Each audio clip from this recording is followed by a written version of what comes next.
మహిళా శక్తి గురించి నేను ఎక్కువ చెప్పదలుచుకోలేదు, మీకు అందరికీ తెలుసు.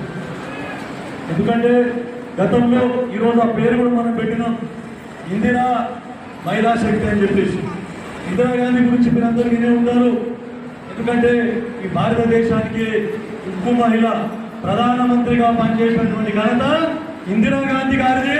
ఆమె మహిళ.